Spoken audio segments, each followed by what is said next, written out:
ధనురాశి వారికి వార ఫలాలు ఈ రకంగా ఉన్నాయి. ముందుగా ధనురాశి జాతకులందరికీ కూడా వసంత నవరాత్రుల శుభాకాంక్షలు. రాశిలో గురువు, కేతువు, శని యొక్క సంచారం, సప్తమంలో రాహు యొక్క సంచారం, ఆరింట కుజుని యొక్క సంచారం, తృతీయంలో శుక్రుని యొక్క సంచారం, చతుర్థంలో రవి బుధుల యొక్క సంచారం. ఈ రకమైనటువంటి సంచారం ఈ వారం జరుగుతోంది. దీన్ని అనుసరించి మనం తెలుసుకోవాల్సింది ఏంటంటే, ఇంట్లో ఒక కళ్యాణ యోగం జరిగేదానికి ధనురాశి వారికి ఒక మహత్తరమైనటువంటి అవకాశం భగవంతుడు ప్రసాదించాడు.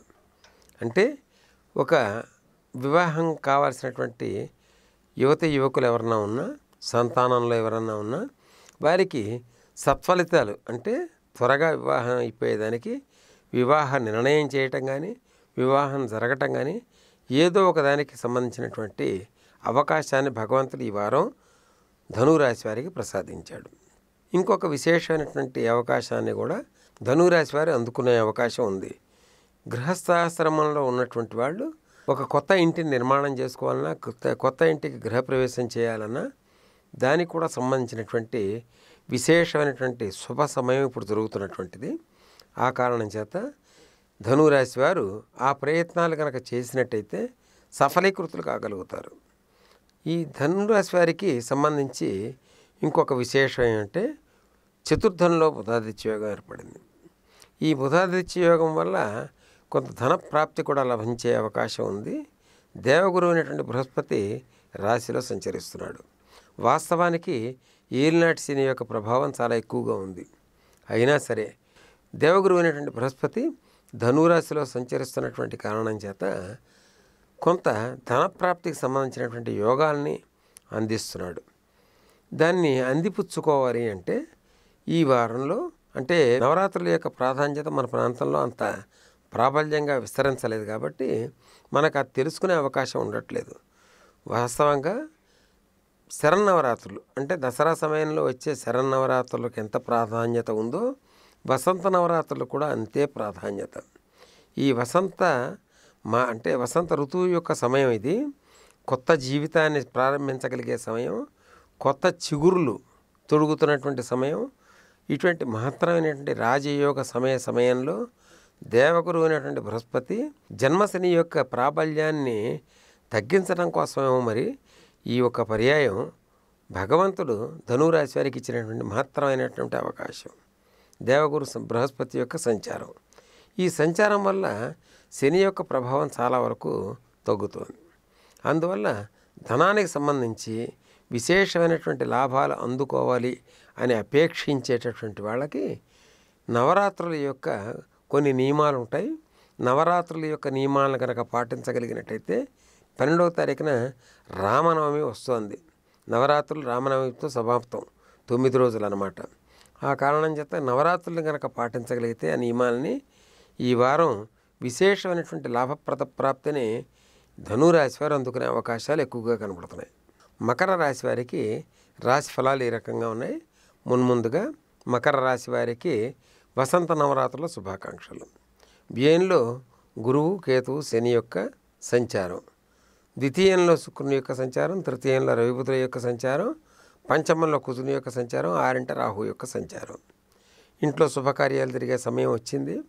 మహత్తరమైనటువంటి శుభకార్యాలు, అటు గృహ నిర్మాణం కానీ, గృహప్రవేశం కానీ, ఇతరత్ర అనేక రకాలైనటువంటి శుభకార్యాలకి నాంది పలికే సమయం మకర రాశి వారికి అందుబాటులోకి వచ్చింది.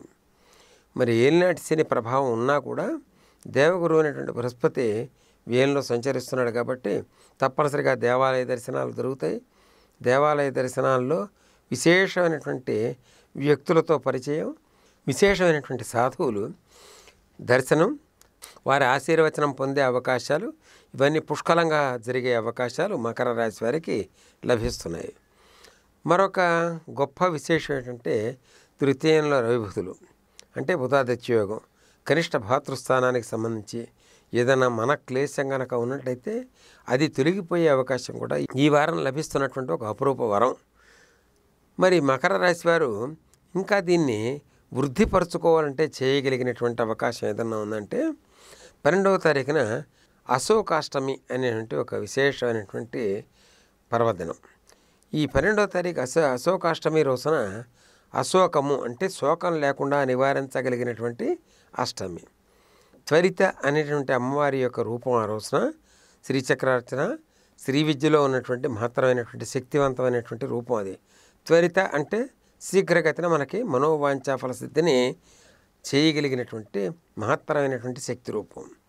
ఆ కారణం చేత మకర రాశి వారు అవకాశం ఉన్న మేర స్ఫటిక శ్రీచక్రాన్ని ఇంట్లో స్థాపన చేసుకుని, చైత్రమాసం నవరాత్రులు కాబట్టి శుభప్రదమైనటువంటి రోజులు, శ్రీచక్రాన్ని ప్రతినిత్యం గనక ఆరాధన గనక చేయగలిగితే రాబోయే సమయంలో ఏలినాటి శని ప్రభావం ఉన్నా కూడా ఆ ప్రభావం నుంచి బయటపడిపోయే అవకాశాలు ఉన్నాయి. తద్వారా సుఖకరమైనటువంటి జీవితాన్ని పొందేదానికి పుష్కలమైనటువంటి అవకాశాలు ఈ వారం భగవంతుడు మకర రాశి వారికి అనుగ్రహించినటువంటి సమయం. కుంభరాశి వారికి వారఫలాలు ఈ రకంగా ఉన్నాయి. కుంభరాశి జాతకులందరికీ కూడా వసంత నవరాత్రుల శుభాకాంక్షలు. కుంభరాశిలో శుక్రుని యొక్క సంచారం, ద్వితీయంలో బుధాదిత్య యోగం రవిబుధులు, చతుర్థంలో కుజుని యొక్క సంచారం, పంచమంలో రాహు యొక్క సంచారం, లాభంలో గురు కేతు శని. ఈ రకమైనటువంటి సంచారం జరుగుతున్నటువంటి సమయంలో కుంభరాశి వారికి రాజ్యపద ప్రాప్తికి సంబంధించినటువంటి అనేక రకాలైనటువంటి రాజయోగాలన్నీ కూడా ఈ వారం లభ్యమవుతున్నాయి. అనుకోకుండా ఈ వారం ఎలక్షన్స్ కూడా ఉన్నాయి కాబట్టి కుంభరాశి జాతకులు చాలా వరకు విజయ ప్రాప్తిని పొందే అవకాశాలు ఎక్కువగా కనబడుతున్నాయి. కారణం ఏంటంటే ఈ వార ఫలాలు 13వ తారీఖు ఏప్రిల్ దాకా ఉంటాయి కాబట్టి 13వ తారీఖు ఏప్రిల్ లోపల జరిగేటటువంటి అంటే ఉన్నటువంటి సాముదాయికమైనటువంటి గ్రహ సంచారాన్ని మనం ఒక పర్యాయం దృష్టిలో పెట్టుకు చూస్తున్నాం కాబట్టి ఈ సాముదాయికమైనటువంటి గ్రహ సంచార రీత్యా కుంభరాశి వారికి మహత్తరమైనటువంటి రాజయోగ కాలం. లాభంలో గురువు కేతువు శని ఈ ముగ్గురు యొక్క సంచారం జరుగుతోంది. శని అధికారం ఇస్తాడు, ప్రజల మీద అధికారం ఇస్తాడు, మంచి రాజపద ప్రాప్తిని, అధికార అంటే ముద్రాధికారాన్ని వీటిలన్నింటినీ అందజేయగలిగినటువంటి అవకాశం, అనుభవించేదానికి అవకాశం, ఇవన్నీ కూడా అనుగ్రహించగలిగినటువంటి వాడు శనేశ్వరుడు రవి. బుధాదిత్యయోగం ఏర్పడి ద్వితీయంలో అంటే మీనంలో బుధాదిత్యయోగం ఏర్పడి అది కూడా ఒక యోగకారకం అయింది. ఆ కారణం చేత కుంభరాశి వారికి ఏ కారణం చేత అయినా సరే రాజ్యపద ప్రాప్తికి సంబంధించినటువంటి విశేష రాజయోగాలు కనబడుతున్నాయి. ధనప్రాప్తికి సంబంధించినటువంటి రాజయోగాలు కూడా కనబడుతున్నాయి. కాకపోతే ధనప్రాప్తి కళత్ర రీత్యా అంటే భార్య ద్వారా శుభకరమైనటువంటి పరిణామాలు, ధనానికి సంబంధించిన ధనప్రాప్తికి సంబంధించినటువంటి పరిణామాలు అందుకునే అవకాశాలు ఎక్కువగా కనబడుతున్నాయి. కుంభరాశి వారికి మరొక విశేషం సూచన ఏమంటే ఇటువంటి సాముదాయికంగా ఉండే గోచారానికి సంబంధించి ఒక మహత్తరమైనటువంటి రాజయోగానికి సంబంధించినటువంటి సమయం నడుస్తోంది. ఈ నడుస్తున్న సమయాన్ని దృష్టిలో పెట్టుకుని ఇంకా దీన్ని గనక అంటే సమయం గనక మనకు అనుకూలించకపోతే ఏ కారణం చేత కూడా ఏమీ చేయగలిగే అవకాశం ఉండదు. అనుకూలించిన సమయాన్ని దాన్ని వృద్ధి చేసుకునే అవకాశం మన చేతుల్లో ఉంటుంది. దీన్ని వృద్ధి చేసుకోవాలి అని అన్నట్టయితే రావి అంటే అశ్వత్థనారాయణుడు రావి చెట్టు యొక్క సమిధల్ని సేకరించి జమ్మి చెట్టు సమిధలతో అంటే జమ్మి సమిధలు సెమి వృక్షం అంటూ ఉంటాం, ఆ సమిధలతో కూడా కలిపి హోమ ప్రక్రియను నిర్వర్తించాలి. హోమ ప్రక్రియను నిర్వర్తించేదానికి ఈ వారం 12వ తారీఖున అశోకాష్టమి, శోకం లేకుండా ఉండేటటువంటి రోజు. లేదంటే 8వ తారీఖున ఆందోళన తదియ, ఏ రకమైన మానసిక ఆందోళన లేకుండా మనం సురక్షితంగా ఉంచగలిగేటువంటి మహత్తరమైన పర్వదినం. ఈ 2 రోజుల్లో ఏది చేసినా సరే, ఈ 2 రోజుల్లో హోమ ప్రక్రియని ఏ రోజు నిర్వర్తించినా కూడా అది లాభపరంగా, వృత్తిపరంగా, ధనపరంగా, శారీరక పరంగా, మానసిక పరంగా లాభాన్ని చేకూర్చగలిగేదే ఉంటుంది. కుంభరాశి వారికి భగవంతుడు అనుగ్రహించినటువంటి మహత్తర రాజయోగ సమయం కాబట్టి అమ్మవారి మహాలక్ష్మి అమ్మవారు అవకాశం ఉంటే శక్తిపీఠంలో కొల్హాపూర్లో ఉంది కాబట్టి ఆ అమ్మవారి దర్శనం కనుక చేసుకోగలిగితే లాభంలో సంచరిస్తున్నటువంటి కేతువు యొక్క కృప లభిస్తుంది. తద్వారా దివ్య దేవతా దర్శనాన్ని కూడా పొందే అవకాశం కుంభరాశి వారికి ఈ వారం ఏర్పడుతోంది. మీనరాశి వారికి రాశిఫలాలు ఈ రకంగా ఉన్నాయి. మున్ముందుగా వసంత నవరాత్రుల శుభాకాంక్షలు. రాశిలో బుధాదిత్య యోగం, రవిబుధులు సంచరిస్తున్నారు.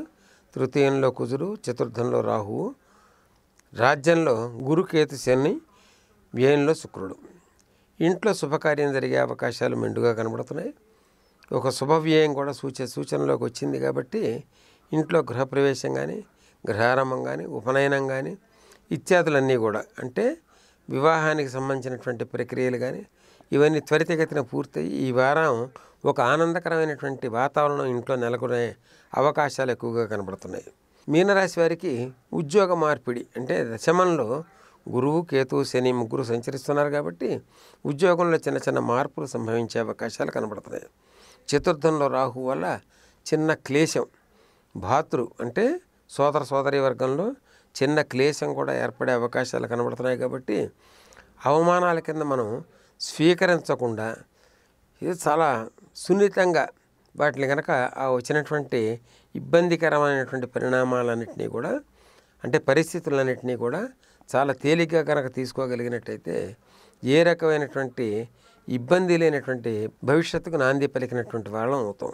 కాబట్టి మీనరాశి వారు పట్టుదలలకు పోకుండా, కాస్త ఒడిదుడుకులకు లోను కాకుండా, కాస్త లొంగిపోయి, అంటే ఏదైనా పరిస్థితులకు అనుగుణంగా పెద్దవాళ్ళ యొక్క మాటలు కనుక కాస్త స్వీకరించి శిరోధార్యంగా కనుక వినమ్రతతో కనుక ఉండగలిగినట్లయితే మీనరాశి వారికి రాబోయే సమయంలో, ఈనాటి వర్తమానంలో ఇబ్బందికరమైనటువంటి రోజులు కాకపోయినా రాబోయే సమయంలో ఇబ్బంది లేనటువంటి రోజుల కోసం మనం ఈరోజు నాంది పలకాల్సినటువంటి పరిస్థితి. ఆ కారణం చేత మీనరాశి వారు కాస్త సర్దుకుపోయే తత్వాన్ని కనుక అలవరుచుకోగలిగినట్టయితే సుఖకరమైనటువంటి జీవితాన్ని పొందే అవకాశాలు పుష్కలంగా కనబడుతున్నాయి.